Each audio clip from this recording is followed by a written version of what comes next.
안녕하세요. 유튜브가 나온 의대교수 윤하을이 이동익입니다. 오늘 말씀드릴 주제는 예전 영상에서 예고드렸었던 중국어 회화를 공부 없이 학습하는 꿀팁입니다. 정말 밑도 끝도 없는 주제인 중국어 회화를 왜 굳이 주제넘게 논하는지에 대해 궁금하실 수 있는데요. 제가 오늘 진짜로 여러분들께 전해드리고 싶은 말씀은 이런 중국어 회화 학습 방법을 통해 깨달을 수 있는 근본적인 인생사 꿀팁이자 제 유튜브 채널의 핵심 메시지인 어떻게 하면 주어진 시간 내에 남들은 할 수 없는 압도적인 성과를 뽑아내는지 그런 꿀팁입니다. 그런 면에서 오늘 제가 말씀드릴 중국어 회화 학습법은 남들보다 압도적인 성과를 내는 방법을 설명드리는 단순 수단이자 변변치 않은 제 유튜브 채널을 구독해 주시고 응원해 주시는 분들을 위한 일종의 서비스라고 생각하시면 좋을 것 같습니다. 그러니 혹여나 중국어 교육, 공부를 업으로 하시는 분들께서 이 영상을 보시고 듣기 불편한 점이 있으시다면 너무 노여워 마시고 중국어 비전문가인 저희 개인적인 경험에 기반한 학습기 정도로 가볍게 넘기시면 좋을 것 같습니다. 물론 댓글창에 학습 방법에 대한 자유로운 논의는 대환영이고요.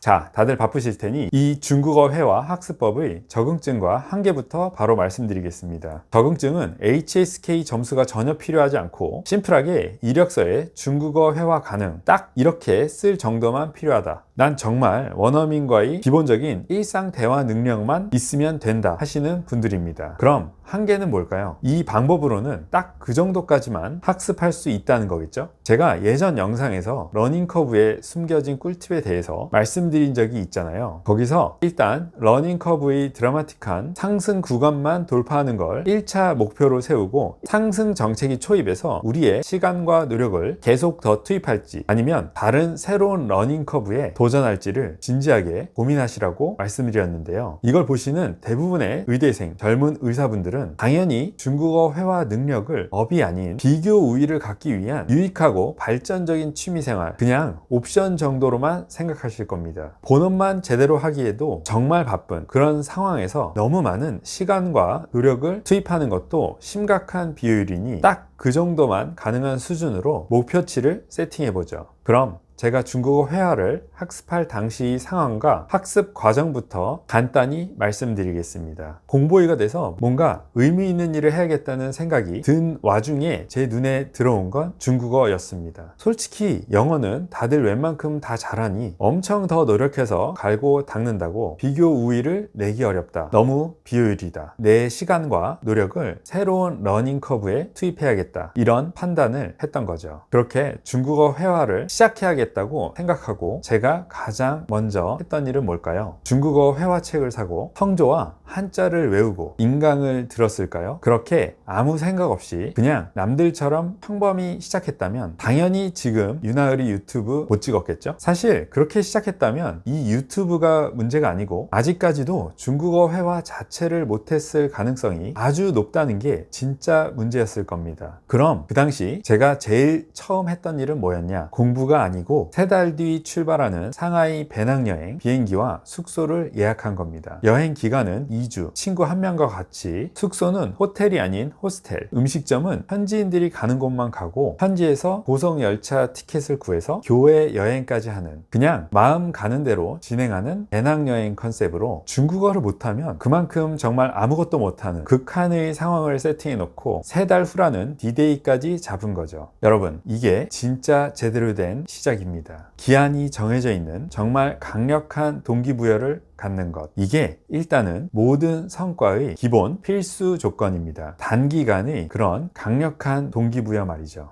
자, 그럼 일단 비행기와 숙소를 결제하고 난 다음에 어땠을까요? 정신이 번쩍 들겠죠? 돈은 냈고 발등에 불은 떨어진 거잖아요. 당시만 해도 제가 파악한 중국은 대부분의 장소에서 영어가 하나도 안 통한다던데 딱 중국어를 할 수 있는 만큼만 여행을 누릴 수 있고 내 90일 동안의 성과에 14일간의 소중한 배낭여행의 성패가 달려있다. 자, 일단 결제는 했고 난 중국어의 중자도 모르는데 중국 사람이랑 대화하기엔 90일이란 시간이 턱없이 짧고 생각할수록 후달리는데 여행 중국어 책이라도 사서 급하게 열공했을까요? 아니죠. 여기가 정말 중요한 포인트인 겁니다. 무작정 남들과 똑같은 방법으로 시작하면 대부분이 그렇듯 그냥 망하는 거기 때문에 어떻게 공부를 해야 할지 그 방법을 알아보고 생각하는 데에 일단 온 힘을 쏟는 겁니다. 어떤 게 최적의 방법인가? 어떻게 기획하고 작전을 짜야 예정된 기한 내에 최고의 성과를 내고 원하는 결과를 얻을 수 있을까에 집중적으로 내 시간과 노력을 투입하는 겁니다. 여러분, 이게 정말 압도적인 성과를 내는 진짜 꿀팁입니다. 그냥 미션이 주어졌다고 개나 소나 남들 다 하듯 덜컥 시작하는 게 아니고 뭘 어떻게 해야 할지 최선의 방법, 즉 야마부터 찾는 게 정말 중요한 겁니다. 그래야 여러분의 시간과 노력, 시행착오를 그나마 줄일 수 있고 그래야 남들보다 좋은 성과, 압도적인 결과를 얻을 수 있을 겁니다. 설사 여러분이 고민하고 생각했던 최선의 방법이 정답이 아니었을지라도 여러분은 이미 방법에 대해 충분히 고민을 한 상태이니 무엇이 문제인지 파악하기도 쉽고 더 나은 방법으로 전환하기도 훨씬 수월할 겁니다. 그냥 아무 생각 없이 무턱대고 시작하는 대부분의 사람들과는 차원이 다른 대응을 할 수 있다는 겁니다.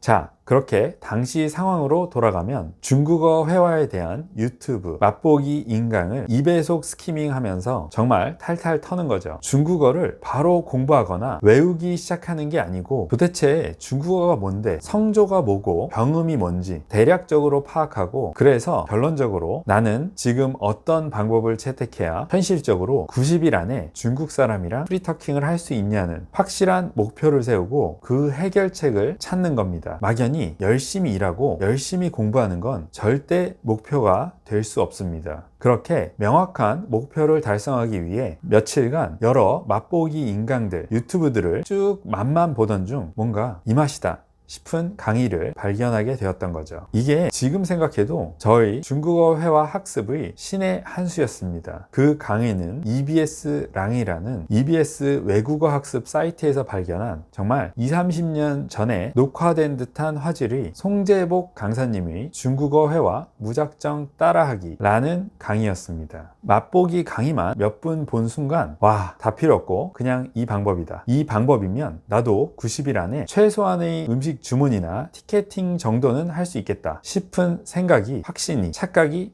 들었던 거죠. 지금 제가 말씀드리는 건 당연히 광고도 아니고 저도 정말 송재복 강사님께 큰 혜택을 본 사람으로서 순전히 팬심으로 말씀드리는 겁니다. 당시 오래된 화질의 강의 영상 속에서도 고령이셨는데 이번 유튜브를 제작하기 위해 다시 찾아보니 EBS 랑 사이트에서 송재복 강사님의 강의는 현재 찾을 수 없더라고요. 검색해보니 길벗이라는 출판사에서 비슷한 강의가 업로드 되어 있긴 한데 세월이 많이 지나 다시 촬영한 건지 EBS 강의만큼의 에너제틱한 모습은 아닌 것 같았습니다. 예전에 제가 봤던 강의 영상은 화질이 좀 별로였지만 가격도 정말 저렴했었는데 기존의 송재복 강사님의 강의 영상을 재업로드 해줬으면 좋겠다는 개인적인 바람이 있네요. 순전히 명강의에 대한 제 개인적인 팬심이고 광고 같은 거 아니니 오해 없으시면 좋겠습니다. 암튼 현재는 당시의 강의를 들을 수 없기 때문에 정말 안타깝지만 사실 굉장히 심플하고 직관적인 학습 방법이었던 만큼 오늘 제가 아는 한도 내에서 말씀드려 보겠습니다. 이제야 본론인 중국어 회화 학습 방법을 말씀드리는데 사실 비전공자의 경험에 근거한 썰이니 감안하고 들어주시면 감사하겠습니다. 자, 그럼 시작해보죠. 중국어는 수많은 한자와 몇 가지 성조로 이루어져 있습니다. 대부분의 일반적인 강의들은 기본 단어들과 성조, 즉 음의 높낮이부터 외우라고